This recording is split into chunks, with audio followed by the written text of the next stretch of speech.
Good afternoon. आज का topic है ब्रिटिश लॉर्ड सभा की अमेरिकी सीनेट से तुलना।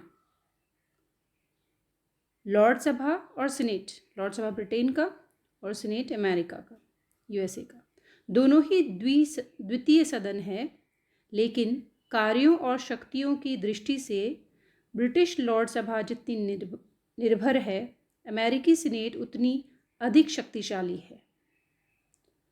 दोनों सदनों का तुलनात्मक अध्ययन इस निम्न प्रकार कर सकते हैं।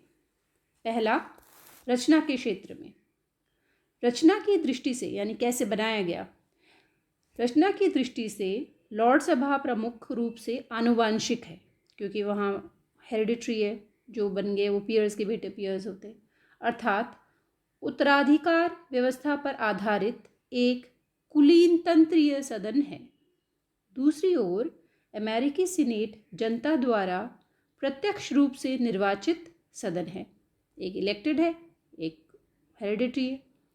ब्रिटेन और संयुक्त राष्ट्र अमेरिका दोनों ही विश्व के अग्रणी लोकतंत्र है और लोकतांत्रिक व्यवस्था के अंतर्गत जनता द्वारा प्रत्यक्ष रूप से निर्वाचित सदन का वंशानुगत सदन से अधिक शक्तिशाली होना स्वाभाविक है।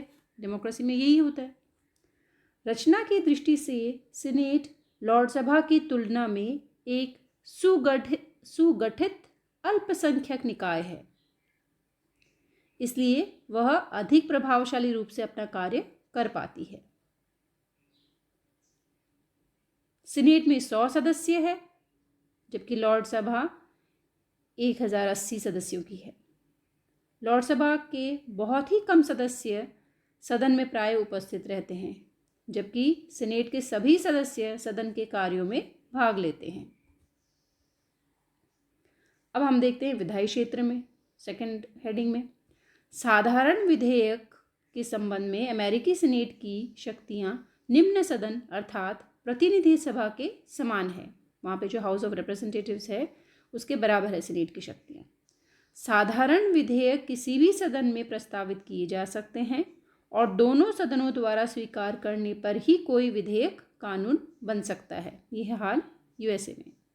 मतभेद की स्थिति में दोनों सदनों की संयुक्त समिति की व्यवस्था है और यहाँ सीनेट ही सदैव लाभदायक स्थिति में रहती है, जबकि यूके में हम ऑलरेडी जान चुके हैं कि वहाँ पर जो लॉर्ड सभा है वो केवल थोड़े समय के लिए टाल सकती है। अमेरिकी राजनीति में प्रतिनिधि सभा के सदस्यों की तुलना में सीनेटर्स हैं उनका बहुत अधिक प्रभाव है। अतः संयुक्त समिति में सीनेट की राय को ही अधिक महत्व दिया जाता है। अगर किसी बिल पे इनके मतभेद होते हैं तो जॉइंट सिटिंग होती है और जॉइंट सिटिंग में जो सीनेटर्स है वो ज़्यादा प्रभावशाली रहते हैं। ब्रिटेन में भी साधारण विधेयक किसी भी सदन में पास किया जा सकता है, लेकिन लॉर्ड सभा को केवल ये अधिकार है कि वो लोक सदन से असहमत होने पर साधारण विधेयक को 1 वर्ष तक रोक ले, बस कुछ समय तक रोक सकती है। तो मतलब ये है कि जहाँ साधारण विधेयक के संबंध में सीनेट को पूर्ण निषेधाधिकार है प्राप्त है, लॉर्ड सभा को केवल 1 वर्ष के लिए विलंबकारी विशेषाधिकार प्राप्त है। और जहाँ तक वित्त विधेयक का सवाल है, वित्त विधेयक लॉर्ड सभा और सीनेट दोनों में ही प्रस्तावित नहीं किए जा सकते, लेकिन यहाँ पर भी लॉर्ड सभा की स्थिति से सीनेट की तुलना में बहुत निर्बल है। सीनेट वित्त विधेयकों पर स्वीकृति प्रदान करने का अधिकार रखती है, उसमें संशोधन कर सकती है और उन्हें निरस्त भी कर सकती है। यह विधेयक की प्रारंभिक धारा में, जो सीनेट है वो सिर्फ प्रारंभिक धारा में कोई संशोधन नहीं कर सकती, लेकिन शेष विधेयक में इतना संशोधन कर सकती है कि विधेयक का रूप ही बदल जाए। वित्त विधेयक कांग्रेस द्वारा पारित समझा जाता है, जबकि प्रतिनिधि सभा और सीनेट दोनों इसे स्वीकार कर लें। ये है यूएसए में। जबकि ब्रिटेन में लॉर्ड सभा को वित्त विधेयक के संशोधन में किसी भी तरह का इंटरफेरेंस का अधिकार नहीं है।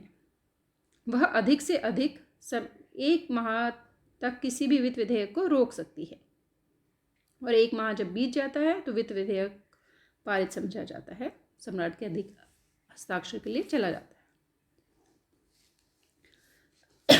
फिर कार्यपालिका क्षेत्र में, कार्यपालिका शक्ति के संबंध में लॉर्ड सभा प्रभावहीन मंत्रिमंडल पर उसका नियंत्रण नहीं के बराबर है, क्योंकि जो मंत्रिमंडल है वो लोक सदन के प्रति जवाबदेह है। लॉर्ड सभा द्वारा मंत्रियों से प्रश्न पूछे जा सकते हैं, मंत्रिमंडल की आलोचना भी कर सकते हैं, लेकिन इससे ज़्यादा और कुछ नहीं। मंत्रिमंडल लोक सदन के प्रति उत्तरदायी हैं, लॉर्ड सभा के प्रति नहीं। दूसरी ओर अमेरिकन सीनेट को कार्यपालिका क्षेत्र में प्रभावशाली शक्तियां प्राप्त है। संधियों और नियुक्तियों के लिए स्वीकृति या समितियों द्वारा जांच पड़ताल के लिए अधिकार, इन सब कारणों से कार्यपालिका सीनेट पर पर्याप्त नियंत्रण रखती है। लास्ट न्यायिक क्षेत्र, यद्यपि लॉर्ड सभा और सीनेट दोनों ही सदनों द्वारा महाभियोग की जांच करने का कार्य किया जाता है, लेकिन न्यायिक क्षेत्र में एक दृष्टि से लॉर्ड सभा सीनेट से अधिक शक्तिशाली है। जैसे हम पहले भी कह चुके कि ये सुप्रीम कोर्ट वाला काम करती है, हाईएस्ट कोर्ट ऑफ अपील है ये। लॉर्ड सभा ग्रेट ब्रिटेन और उत्तरी आयरलैंड के लिए अपील के सर्वोच्च न्यायालय के रूप में कार्य करती है, जबकि सीनेट को इस प्रकार की कोई शक्ति प्राप्त नहीं है। इन सारे पॉइंट्स को, इन सारे हेडिंग्स के अंतर्गत हमने जो कंपैरिजंस करी, जो तुलना करी, इस तुलना से ये स्पष्ट होता है कि लॉर्ड सभा की तुलना में सीनेट अधिक शक्ति संपन्न है।